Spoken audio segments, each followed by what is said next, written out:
they're not managing the local store, so to speak. They use that kind of terminology, but the priests are collaborators with the bishop. We share our priesthood, and so the priests are the collaborators, and in a way they represent the bishop in the parishes. They are said to make him present because the bishop can't be present in every parish. But they also have, by canon law, a quasi-independent leadership. A bishop appoints the pastors, but it's not easy for a bishop to remove a pastor. You get these letters from people saying, I wish you'd get rid of so-and-so.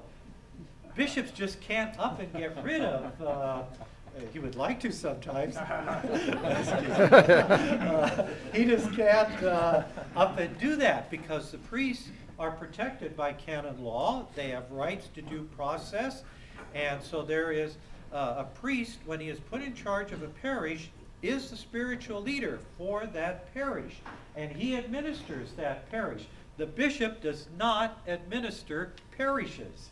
He sets overall policies. The diocese can have guidelines, but the pastor is the administrator of that parish. He is the spiritual leader. And so people sometimes have this wrong idea that it's that they can be easily removed, or the bishop can go in and dictate what is to be done. That just isn't so, and it would never happen because they wouldn't let you do that anyway. So, so it's the priests then are the collaborators of the bishop, and the bishop works with his priests. He tries to support them, I would say it's probably better to say, in terms of the relationship between the diocese and the parishes, that parishes need to render an account to the diocese. And even though the diocese can set policies, and generally we coordinate a lot of things at the diocesan level, such as insurance and things like that. Now, I mentioned earlier that the bishop doesn't have any board that he reports to, but he does a lot of collaborative work and a lot of consultative work. In terms of consultation, every diocese has to have a finance council and a chief financial officer. And you may be interested to know that sometimes if items are of extraordinary importance, he has to have the consent of the finance council before he can act. So most of it is consultative and advisory, but matters can be of, especially if they are a certain amount of money involved, or they are of extraordinary importance, it may be required that he have their consent.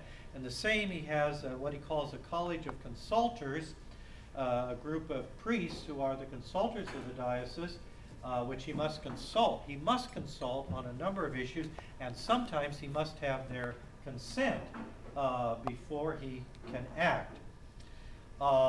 He has to have a finance council and a college of consultors.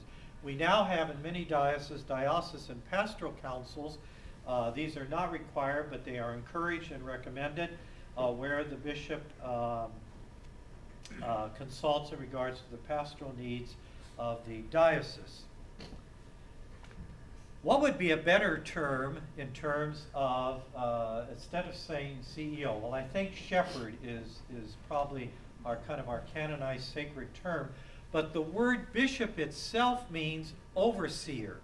That's what the word bishop means. That's what he is. He is an overseer of the diocese, and he has all kinds of different levels of authority and oversight. And the primary responsibility of the bishop of the diocese is to ensure the unity of the church. That's his number one Lord, one faith, one baptism. What is the primary responsibility of the Holy Father? The exact same. One Lord, one faith, one baptism. His primary responsibility is to ensure the unity of the whole church. That is the number one responsibility of the Holy Father and the number one responsibility of the bishop. Now, the Catholic Church is an interesting phenomenon. We are a universal church and we are a local church. Which came first, the chicken or the egg? I mean, you have the church in Jerusalem. Well, the church in Jerusalem was the local particular church. But then it was probably the universal church. But then St. Paul went out and did what? He established churches wherever he went. So you have the universal church and you have the particular church. Even the Holy Father is the bishop of a particular church. He is the bishop of Rome. Okay? Rome has a responsibility to the universal church because that's the city where Peter and Paul were martyred. And so all the particular churches need to be in communion with Rome in order to maintain the unity of the universal church. So you have the local church and you have the universal church. All through the history of the church, it hasn't always been smooth, the relationship.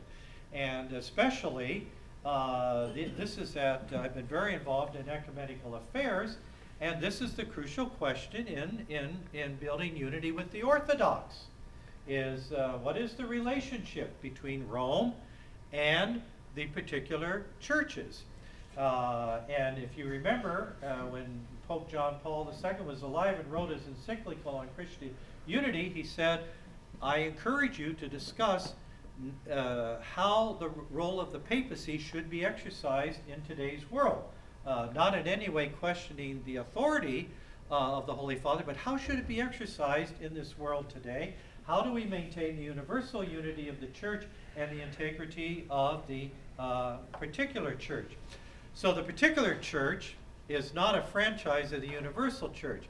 Now the theology gets very involved, but the theology is that that in the particular church, the local church, which is organized as a diocese, the whole universal church is also present. For example, if I say to you, what religion are you? You don't say, I'm the Oakland Catholic. You might say I am a member of St. Isidore's Parish and I live in the Oakland Diocese, but what do you say? You say I'm a Catholic. And what that means is you're part of the universal church.